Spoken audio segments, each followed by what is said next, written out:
रामगढ़ महोत्सव की बहुत बहुत बधाई, बहुत बहुत शुभकामनाएं। और 50 साल से भी ज्यादा समय से आप लोग रामगढ़ महोत्सव मनाते आ रहे हैं, लेकिन ये पता चला कि मुख्यमंत्री के रूप में आने वाला मैं पहला व्यक्ति हूं। ये मेरा सौभाग्य है। मैं आप सबका अभिनंदन करता हूं और ये सौभाग्य दिलाने के लिए मैं हमारे पर्यटन धर्मस्व मंत्री श्री राजेश अग्रवाल जी का बहुत आभारी हूं। उनका बहुत आग्रह था कि आपको रामगढ़ महोत्सव में जाना ही पड़ेगा, बहुत आग्रह था। और आज वास्तव में बहुत अच्छा लगा आप लोगों के बीच यहां पर आकर। और ये जो सीता बेंगरा है, जोगी मारा गुफा है, इस सबको हम लोग जाके देखे हैं। बहुत सुंदर ये जगह है और ये सरगुजा का ये क्षेत्र बहुत ही पवित्र है, सांस्कृतिक रूप में बहुत ही सुंदर है और हम लोगों की आस्था और समृद्ध सांस्कृतिक का एक साक्षात उदाहरण है ये रामगढ़। और इस रामगढ़ का उल्लेख हमारे देश के वेद पुराण उपनिषद सब में मिलता है। विख्यात कवि कालिदास मेघदूतम की रचना यहीं पर किए हैं। तो वास्तव में आज यहां पर आकर बहुत अच्छा लगा है। और शायद इस साल पहली बार इस समारोह का इतना भव्य आयोजन हो रहा है और इसके लिए किसी को श्रेय जाता है तो आपके विधायक जी को, हमारे मंत्री जी को जाता है। इनके प्रयास से ये महोत्सव इतना भव्यता लिए हुए है और आगे हम लोगों का प्रयास होगा किसी भव्यता के साथ हर साल रामगढ़ महोत्सव मनाएंगे। अभी हमारे पूर्व वक्ताओं को आप सब लोग सुने हैं। हम लोग माननीय प्रधानमंत्री जी का जो नारा है, विकास भी और विरासत भी। विकास तो कर ही रहे हैं और विकास कैसा हुआ है आप सबको बताए हैं हमारे मंत्री जी कि मात्र अभी कुछ महीने पहले, पिछले महीने 13 जून को हमारी सरकार के 2.5 साल हुए हैं। और 2.5 साल में मैं पूरे प्रदेश की बात नहीं कर रहा हूं। आपका सिर्फ ये सरगुजा जिला, इस सरगुजा जिला में 2387 करोड़ रुपया से ज्यादा का विकास काम हुआ है। और अगर संख्या की दृष्टि से देखेंगे तो 45,567 काम ये 2.5 वर्षों में आपके सरगुजा जिला में, जहां पर हम लोग का 3 विधानसभा क्षेत्र है, वहां पर विकास का काम हुआ है। और वास्तव में भारतीय जनता पार्टी की सरकार जो कहती है उसको करती है। भारतीय जनता पार्टी की सरकार में कथनी और करनी में एक रूपता होता है और इसलिए आज पूरे देश की जनता का विश्वास हमारी पार्टी, एनडीए, बीजेपी और हमारे देश के यशस्वी प्रधानमंत्री आदरणीय नरेंद्र मोदी जी पर बढ़ा है। आज हमारे देश के प्रधानमंत्री दुनिया में सबसे लोकप्रिय नेता हैं। ये सब हम 140 करोड़ भारतवासियों के लिए बड़ा सौभाग्य का विषय है। 2.5 साल में 2023 के विधानसभा चुनाव में जो भी पार्टी का वादा था छत्तीसगढ़ की 3 करोड़ जनता के साथ में, और हमारे देश के यशस्वी प्रधानमंत्री आदरणीय नरेंद्र मोदी जी स्वयं आकर छत्तीसगढ़ की 3 करोड़ जनता से वादा किए थे कि इस बार भारतीय जनता पार्टी की सरकार बनाओ तो आपके सभी काम होंगे। और उस वादा को हम लोग मोदी की गारंटी का नाम दिए हैं। और ये 2.5 वर्षों में मोदी की गारंटी का अधिकांश काम को पूरा किए हैं। आप सबको मालूम है कि कांग्रेस की सरकार में 18 लाख हमारे प्रदेश के गरीबों के साथ अन्याय हुआ था। सबका एक सपना होता है कि एक अच्छा घर हो, लेकिन घर के हक से वंचित किया गया था। 18 लाख गरीब लोग वंचित हो गए थे प्रधानमंत्री आवास से। और इसके लिए पिछली सरकार में सरगुजा से ही मंत्री थे, पंचायत और ग्रामीण विकास मंत्री, जिन्होंने बार बार यहां के मुख्यमंत्री को आग्रह किया था कि गरीबों का हक आप मत छीनिए, प्रधानमंत्री आवास के लिए आप पैसा दीजिए। और भारत सरकार के बार बार आग्रह के बाद भी उस समय की कांग्रेस सरकार गरीबों को प्रधानमंत्री आवास नहीं दिलाई थी और उन्होंने इस्तीफा दे दिया था। जो उस समय के पंचायत एवं ग्रामीण विकास मंत्री थे कि मैं गरीबों के साथ न्याय नहीं कर पा रहा हूं, उनको मकान नहीं दे पा रहा हूं, ये कह के उन्होंने इस्तीफा दे दिया था। और आज हमारे जो पंचायत एवं ग्रामीण विकास विभाग के मंत्री हैं, जो प्रदेश के डिप्टी सीएम भी हैं और गृह मंत्री भी हैं, विजय शर्मा, वो हमको चिट्ठी लिखते हैं मुख्यमंत्री के नाते कि आपने मात्र 2.5 साल में 18 लाख प्रधानमंत्री आवास की स्वीकृति दे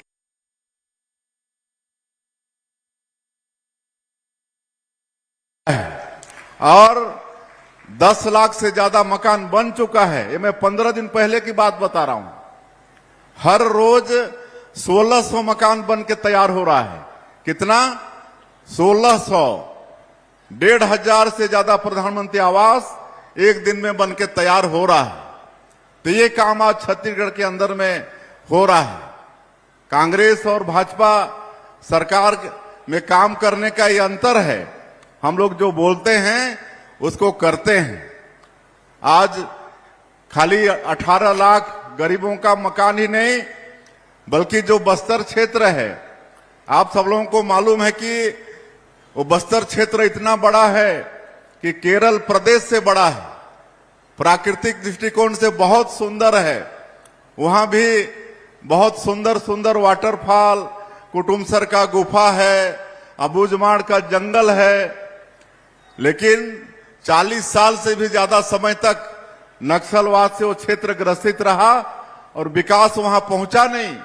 कोई जा नहीं पाते थे। ये नक्सली लोग वहां विकास को रोकते थे, रोड बनने नहीं देते थे, वहां बिजली पहुंचने नहीं देते थे, वहां आपका कोई काम होने नहीं देते थे, स्कूल अस्पताल खोलने नहीं देते थे, विकास को रोक के रखे थे। और ऐसा लगता था कि पता नहीं इस समस्या का कभी समाधान होगा कि नहीं।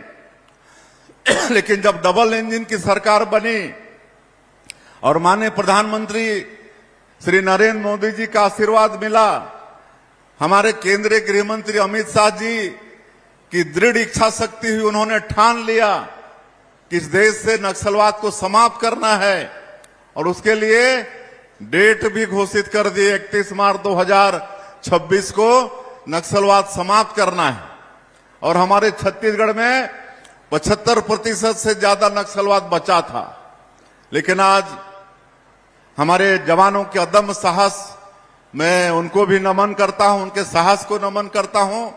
आज एक जो असंभव सा काम, ये समस्या का कभी समाधान होगा कि नहीं, आज नक्सलवाद को हम लोग समाप्त कर पाने में सफल हुए हैं।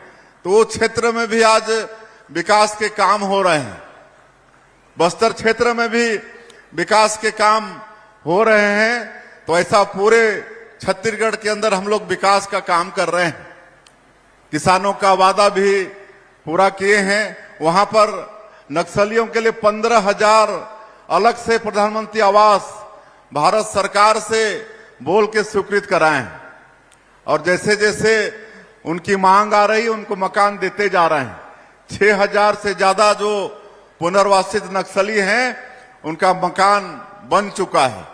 और जो पीवीटी के लोग हैं, जो राष्ट्रपति के दत्तक पुत्र कहे जाते हैं, जैसे हमारे छत्तीसगढ़ में कोरवा है, बिरहोर हैं, कमार हैं, बैगा हैं, अबुझमाड़िया हैं, उनके लिए 32,000 प्रधानमंत्री आवास अलग से मिला है और 2-2 लाख का उनका मकान बनता है। तो आप सोच सकते हैं कि ये 2.5 साल के अंदर कितने गरीबों को हम लोग प्रधानमंत्री आवास दे चुके हैं। आज किसानों का वादा भी पूरा किए हैं। 3100 रुपया प्रति क्विंटल धान का कीमत दे रहे हैं, 21 क्विंटल प्रति एकड़ धान खरीद रहे हैं। 13 लाख किसानों को 2 साल का बकाया बोनस था, बचा हुआ था, उसको कांग्रेस के लोग अपने घोषणा पत्र में शामिल किए थे, लेकिन 5 साल सरकार चलाने के बाद 1 रुपया बोनस का नहीं दिए। हम लोग 2023 में ही 25 दिसंबर को हमारे छत्तीसगढ़ के निर्माता श्रद्धेय अटल बिहारी वाजपेयी जी के जन्मदिन, जिसको पूरा देश सुशासन दिवस के रूप में मनाता है, 3716 करोड़ रुपया 13 लाख किसानों का 2 साल का बकाया बोनस देने का काम किए। आज हमारी माताओं को आर्थिक रूप से सशक्त करने के लिए आज महतारी बंधन योजना चला रहे हैं। 28 किस्त दे चुके हैं, 18,000 करोड़ से ज्यादा उनके खातों में भेज चुके हैं। 1,000 रुपया हर महीना उनको देते हैं। आज बस्तर भी नक्सल मुक्त हो रहा है, तो वहां भी 20,000 से ज्यादा माताओं को अभी 2 किस्त उनका भी भेज चुके हैं। आज रामलला दर्शन योजना, ये छत्तीसगढ़ माता कौशल्या की जन्मभूमि है, प्रभु श्री राम का ननिहाल है।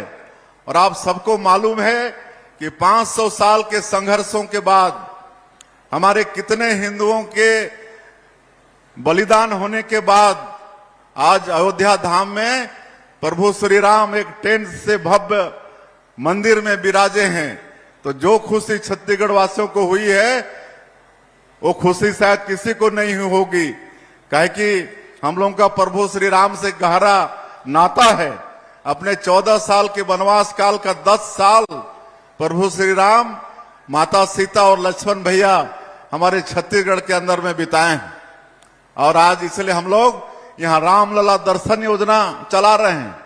ये 2.5 साल में 49,000 से ज्यादा राम भक्त अयोध्या जाकर प्रभु श्री राम का दर्शन करके आशीर्वाद लेके आ चुके हैं। और लगातार हमारे मंत्री जी राम भक्तों को भेज रहे हैं रेल में। और कभी जो वापस आते उनसे पूछिएगा कि कैसी व्यवस्था रहती है, तो लोग बोलते हैं कि हम लोग अपनी व्यवस्था में भी जाते तो शायद इतना अच्छा दर्शन नहीं कर पाते, इतना अच्छा हमारे राजेश अग्रवाल जी व्यवस्था करते हैं। अभी 1,000 लोगों को सोमनाथ भेजे थे। अभी कुछ ही दिन पहले प्रदेश के 1,000 लोगों को सोमनाथ स्वाभिमान सांस्कृतिक यात्रा में भेजे थे। तो इस तरह का काम यहां पर चल रहा है। मुख्यमंत्री तीर्थ यात्रा दर्शन योजना जो डॉक्टर रमन सिंह शुरू किए थे, कहे कि हमारे बूढ़े बुजुर्गों की इच्छा होती है कि अंत समय में कोई तीर्थ व्रत कर लें, गंगा स्नान कर लें, लेकिन हर परिवार में वो सक्षमता नहीं होती है। वो काम को भी डॉक्टर रमन सिंह शुरू किए थे, जिसको कांग्रेस की सरकार बंद कर दी थी, उसको फिर से चालू किए हैं। और पूरे देश में 19 जगह को चिन्हित किए हैं। और हमारे बुजुर्ग 19 जगह में जहां भी जाना चाहेंगे, वहां सरकार अपने खर्चे से उनको तीर्थ कराएगी। तो ये सब काम हम लोग कर रहे हैं। आज राजिम कुंभ, राजिम का जो कुंभ जिसमें पूरे देश से मतलब साधु संत आते हैं, छत्तीसगढ़ को आशीर्वाद देते हैं, उसको भी हम लोग भव्य कर रहे हैं। तो ये सारा काम कर रहे हैं। आदरणीय रामविचार जी बता रहे थे कि पूरे प्रदेश के अंदर हम लोग जहां जहां भी इस तरह के मठ मंदिर हैं, सबका विकास कर रहे हैं। शक्तिपीठों को विकसित करने का, जोड़ने का काम चल रहा है। चाहे वो दंतेवाड़ा हो, दंतेश्वरी माता जहां विराजमान है, डोंगरगढ़ हो जहां बमलेश्वरी माता विराजमान है, आपका चंद्रहासनी, आपका कुदरगढ़, आपके सरगुजा में कुदरगढ़ है, उसका भी कायाकल्प करने जा रहे हैं। 50 करोड़ से ज्यादा राशि वहां खर्चा करेंगे, रोपवे वगैरह सब कुछ वहां पर लगेगा। भोरम देव की बात आदरणीय रामविचार जी कर रहे थे। भोरम देव में प्रसाद योजना के अंतर्गत 148 करोड़ रुपया सैंक्शन हुआ है, पूरा वहां का कायाकल्प हो रहा है। रतनपुर महामाया है, उसके लिए भी भारत सरकार को प्रस्ताव गया है, उसमें भी स्वीकृति मिलने वाली है। तो इस तरह से आज ये रामगढ़ भी आए हैं, तो ये रामगढ़ को भी आगे, वैसे तो रामगढ़ काफी विख्यात है, लेकिन और इसको देश और दुनिया के सामने में रामगढ़ को लाना है, इसके लिए भी आगे हमारी सरकार, आप लोगों की सरकार काम करेगी। तो ये कहने को तो बहुत कुछ है, काफी विलंब हो गया है, इसलिए आप सब लोग जानते भी हैं। तेंदुपत्ता का कीमत भी बढ़ाए हैं, चरण पादुका योजना फिर से शुरू किए हैं। ये सब काम विकास का चल रहा है। ये छत्तीसगढ़ को हम लोग को बहुत विकास के दृष्टिकोण से आगे ले जाना है, काहे कि छत्तीसगढ़ को भगवान बहुत आशीर्वाद दिया है। यहाँ पर खनिज संपदा भरपूर है, सैकड़ों तरह के वनोपज हैं, यहाँ की मिट्टी उर्वरा शक्ति से भरपूर है, यहाँ के लोग बहुत अच्छे हैं। छत्तीसगढ़ के लोगों के लिए पूरा देश में बोलते हैं छत्तीसगढ़िया सबले बढ़िया। तो हम लोग नई उद्योग नीति भी लाए हैं। नई उद्योग नीति में अभी ये 1.5 साल 2 साल में 8 लाख करोड़ से ज्यादा का निवेश एमओयू हुआ है और कई चीज धरातल में शुरू भी हो गया है। सेमीकंडक्टर प्लांट, उसका काम, निफ्ट, नाइलेट, ये सब का काम शुरू हो गया है, जिसमें लाखों हमारे बेरोजगार बेटा बेटियों को रोजगार मिलेगा। आज हम लोग नौकरी भी दे रहे हैं। ये 2 साल के अंदर में विभिन्न विभागों में 15,000 20,000 से ज्यादा नौकरी भी हम लोग सरकारी नौकरी भी दे चुके हैं। लगातार वैकेंसी भी निकल रही है। अभी शिक्षा विभाग में भी शिक्षकों की भर्ती कर रहे हैं। तो इस तरह से सारा विकास का काम हो रहा है। और मैं 2-4 जो अभी नवाचार हम लोग कर रहे हैं सरकार के माध्यम से, मोदी की गारंटी के अधिकांश काम को पूरा किए हैं। और हम लोग का वादा था कि हम लोग स्वच्छ प्रशासन देंगे, तो स्वच्छ प्रशासन देने के लिए हम लोग अलग से गुड गवर्नेंस, सुशासन और अभिसरण विभाग का गठन किए हैं। आज सारा डिजिटल हो गया है। हमारा मंत्रालय का फाइल वो भी ई प्रणाली से चलता है। बायोमेट्रिक्स अटेंडेंस का प्रावधान हो गया है। ये सब पूरा डिजिटल हो गया है। करप्शन के जितने रास्ते थे, पिछली सरकार में जो घोटाला करते थे आबकारी में, कोयला में, वो सब रास्ता को बंद कर दिए, सारा डिजिटल कर दिए। और आप लोग ये भी देख रहे हैं कि पिछली सरकार में जो भी घोटाला हुआ और उसमें जांच हो रही है और दोषी पाए जाने पर सब लोग आज दंडित भी हो रहे हैं, जेल के अंदर भी जा रहे हैं, कुछ लोग बेल में भी हैं, कुछ लोग फिर जेल जाने की तैयारी में भी हैं। तो ये स्वच्छ प्रशासन देने का काम हम लोग कर रहे हैं। अभी एक मुख्यमंत्री हेल्पलाइन शुरू किए हैं, आप सब लोग नोट कर लेंगे। मुख्यमंत्री हेल्पलाइन 1076 1076। मांग को छोड़ के कोई भी समस्या हो तो आप सीधे 1076 डायल करिए, आपका कॉल रिसीव होगा, आपकी समस्या पूछी जाएगी। तो समस्या आप बताइए। सब समस्या के निदान के लिए टाइम बाउंड किए हैं, अलग अलग समय निर्धारित किए हैं और उस समय में आपकी समस्या का समाधान होगा। 24 घंटा और 7 दिन खुला। एक शिफ्ट में 50 कर्मचारी बैठते हैं। 50 कॉल एक बार में रिसीव होगा। 1076 8 घंटा, फिर दूसरे 8 घंटा में दूसरा शिफ्ट, रात में 25 का शिफ्ट। इस तरह से रात और दिन एक खुला है। और मैं मुख्यमंत्री के नाते रोज उसकी समीक्षा करता हूं, तो बहुत अच्छा उसका रिस्पांस आ रहा है। रोज 3000 के करीब समस्या आ रहा है और तत्काल में आधे से ज्यादा का निपटारा भी हो रहा है। तो अब कोई भी समस्या हो 8,000 तहसीलदार से लेकर हमारे विभाग के सचिव तक 8,000 अधिकारी कर्मचारी उसमें शामिल हैं, वो समस्या का निपटारा करते हैं। तो ये एक सहूलियत आप लोगों को देने का काम किए हैं।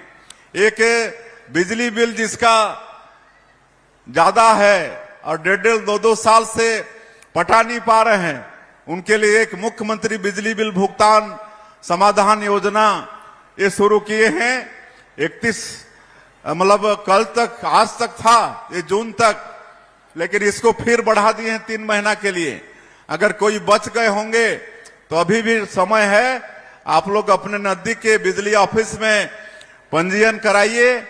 तो आपका जो सरचार्ज लगा है, जुड़ा है, जिसके कारण आपका बिल ज्यादा हो गया है, उसको पूरी तरह से माफ कर रहे हैं। और मूलधन को भी अगर एक टाइम में आप पटाते हैं तो 10% उसमें भी रियायत दे रहे हैं। 757 करोड़ रुपया बिजली बिल हम लोग माफ कर रहे हैं। ये घरेलू कनेक्शन तो किसी का अगर बचा होगा तो अभी 3 महीना फिर समय बढ़ा रहे हैं।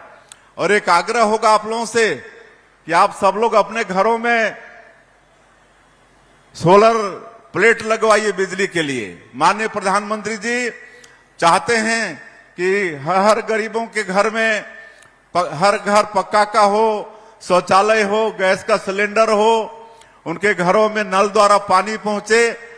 उसी तरह से हर गरीब को मुफ्त में बिजली भी मिले, इसके लिए प्रधानमंत्री सूर्य घर मुफ्त बिजली योजना, इसकी शुरुआत माननीय प्रधानमंत्री जी किए हैं।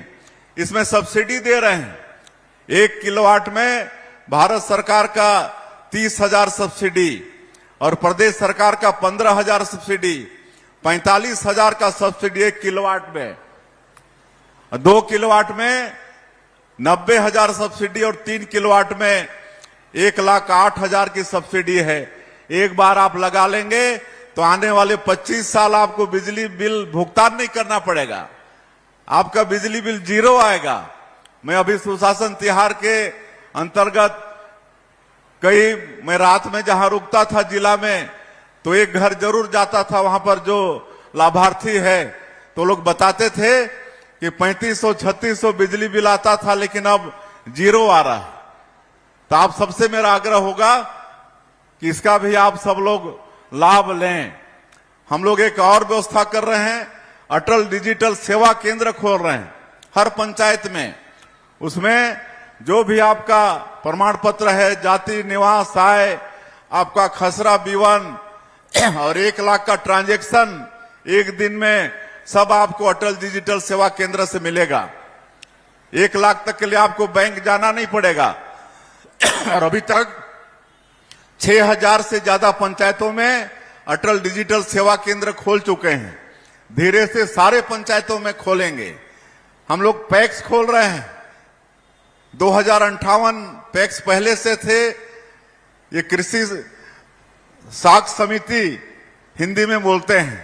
यहां पर हमारे सिंह साहब जो जिलाध्यक्ष हैं वो बता पाएंगे। इस साल 515 नया खोले हैं और ये जगह जगह खोलेगा। इसी के माध्यम से हम लोग किसानों को खाद, बीज ये सब देंगे, उनको दूर जाना नहीं पड़ेगा, वहीं से उनको लोन की भी व्यवस्था होगी। तो ये सब आप लोगों की सुविधा के लिए हम सब लोग कर रहे हैं। तो इन योजना का भी लाभ आप लोगों को लेने की आवश्यकता है। और तरह तरह का भ्रम कांग्रेस के लोग फैलाते हैं, ये सबसे सजग रहना है। पिछले 5 साल इनको अवसर मिला था, बहुत बड़ा जनादेश मिला था, 70-71 इनके विधायक थे, लेकिन जो जन घोषणा पत्र में 36 वादा किए थे उसमें से एक भी वादा पूरा नहीं किए। आज हम लोग इतना काम कर रहे हैं, उनको दिखता नहीं है।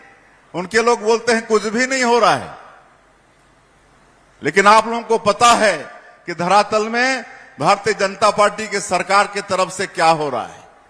खाली गलतफहमी पैदा करने का काम करते हैं। आज यहां जब पेड़ कट रहा है आपके ये हसदेव इसमें, तो इसका अनुमति कौन दिया? किसके सरकार में यहां का ये खदान राजस्थान गवर्नमेंट को दिया गया? और उस समय मुख्यमंत्री क्या बोलते थे, जब पेड़ की बात आती थी तो बोलते थे, आज भी उसका वीडियो सुन लीजिएगा, कि आप लोग बिजली बिजली बोलोगे तो बिजली कहां से आएगा? बिजली के लिए कोयला चाहिए, और कोयला कहां से आएगा? जंगल से आएगा, और जंगल में पेड़ कटेगा तभी तो कोयला आएगा। ऐसा बोलते थे कि नहीं? आज भी वीडियो है। लेकिन आज जब विपक्ष में चले गए तो आज सारा दोष हम लोगों के ऊपर दोष देते हैं। तो इनके पास इस तरह से गलतफहमी पैदा करने के अलावा कुछ भी नहीं है। ये सब से सतर्क रहने की आवश्यकता है। और भारतीय जनता पार्टी की सरकार आप लोगों की सरकार है। हम लोग विकसित छत्तीसगढ़ बनाने के लिए दिन रात मेहनत कर रहे हैं। उसके लिए विजन डॉक्यूमेंट भी बनाए हैं और उस अनुसार सरकार आगे काम कर रही है। हम लोग को एक कार्यक्रम में और आगे भी जाना है, इसलिए और ज्यादा मैं नहीं बोलना चाहूंगा। आप सब लोगों का आशीर्वाद चाहिए, मार्गदर्शन चाहिए। जैसे सरगुजा में आप लोग 14 में 14 सीट भारतीय जनता पार्टी को देकर आशीर्वाद दिए हैं, ये आशीर्वाद आप लोगों का आगे भी बना रहे। विकास की सारा जिम्मेदारी आप हम लोग की सरकार पर, हम लोगों पर छोड़ दीजिए। आप लोगों के विश्वास में हम लोग बिल्कुल खरा उतरेंगे, कोई आप लोगों को शिकायत का मौका नहीं देंगे। आज आए हैं तो विधायक जी का, मंत्री जी का बहुत मांग तो बहुत सारा है, लेकिन एक मांग है उदयपुर डुमरडी मिलाकर नगर पंचायत बनाने के लिए बोल रहे हैं। तो उदयपुर डुमरडी को मिलाकर नगर पंचायत की मैं घोषणा करता हूं। आने वाले समय में नगर पंचायत और रामगढ़ के विकास के लिए, इसके लिए आगे हम लोग पूरा प्लानिंग के साथ विकास करेंगे। लेकिन आप जब आए हैं तो आज हम 1 करोड़ रुपया यहां पर विकास के लिए सरकार से देने की घोषणा करते हैं।